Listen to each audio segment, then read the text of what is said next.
This is a lecture from Open Tuition. For the free lecture notes that go with this podcast, please visit opentuition.com.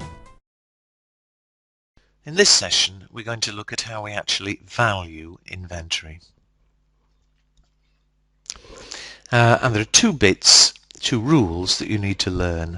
The first one is that the basic rule about inventory valuation, we always value at the lower of cost and what we call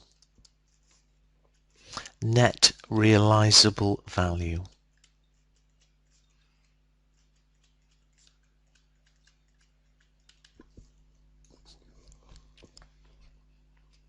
Now, by that, I'll be a little bit more detailed in a moment, but cost is basically what we've paid for the item. Net realizable value is essentially the selling price. And so, of course, normally, any goods you buy in order to sell, you're normally hoping to sell at a higher price. The lower of the two will be cost. We normally value our inventory at cost. And the reason is that even though we're certain we're going to be able to sell it at a profit, we mustn't actually take that profit until we've actually made the sale. It's only when you've actually made the sale that you know you've made the profit. If you haven't made the sale, we can't take the profit, we value at cost. There could, however, be occasions when the selling price is lower than the cost. Maybe the item's damaged, for instance. You paid $20, it's damaged, you expect you'll only be able to sell it for $10.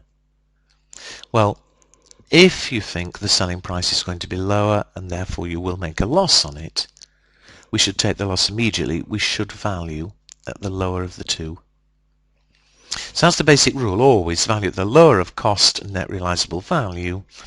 What we mean by, more strictly by the two, cost is the amount spent so far.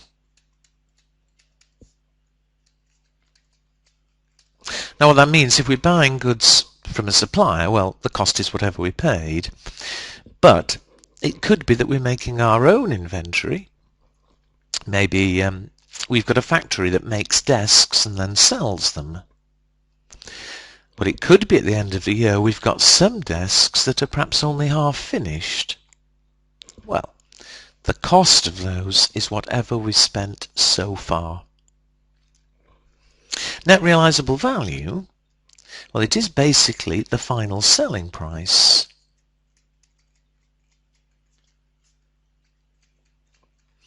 But, being slightly more precise, it's the final selling price less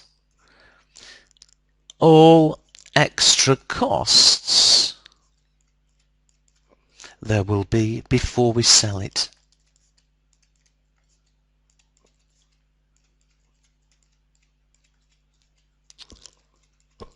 And there are two types of costs there could be. One is simply selling costs. That perhaps we intend to sell something for $20. However, when we sell it, we have to pack it, and that costs $2. Well, the net realizable value would be the $20 we sell it for less the $2 selling costs. The other cost that could be is the cost of finishing. I said before that maybe we make desks and sell them. It could be we've some desks that are half finished at the moment. Well, the cost is how much we've already spent. Maybe we intend to sell the desk for $50, but it'll cost us an extra $20 to actually finish it. So again, the net value, net realizable value, the selling price $50 less the extra $20 we expect to finish. Let's see what we mean. Look at example 4 and do it with me. A company has closing inventory as follows, with 3 products, A, B and C. We're told how many units there are of each, and we're given the cost to date, the expected further cost to be incurred, and the final selling price.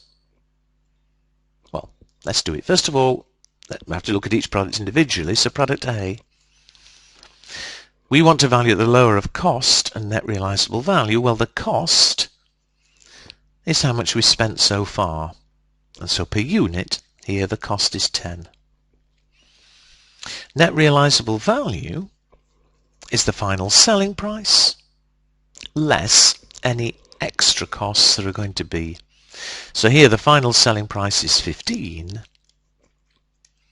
However, before we sell it, we've got extra costs of 3, and therefore the net realizable value is 12. The rule is that we value at the lower of the two. The lower of the two, it'll be $10 per unit. And how many units? With 100 units. So they'll be valued in total at $1,000. What about B? The cost per unit is 12. Net realizable value, 16 selling price less 5 costs is 11. The lower of the two here is 11 with 200 units, and so they'll be valued at 2,200 in total. Similarly, and finally C. Cost to date 6, net realizable value 11 minus 4 is 7. The lower of the two is 6, 150 units, total 900. And so the total inventory valuation is 4,100. That's what will appear in the balance sheet, the income statement, as the closing inventory. Alright, well, I think that should be nice and straightforward. However, there is one more problem. We'll look at that in the next section, but how did we decide what the cost actually is?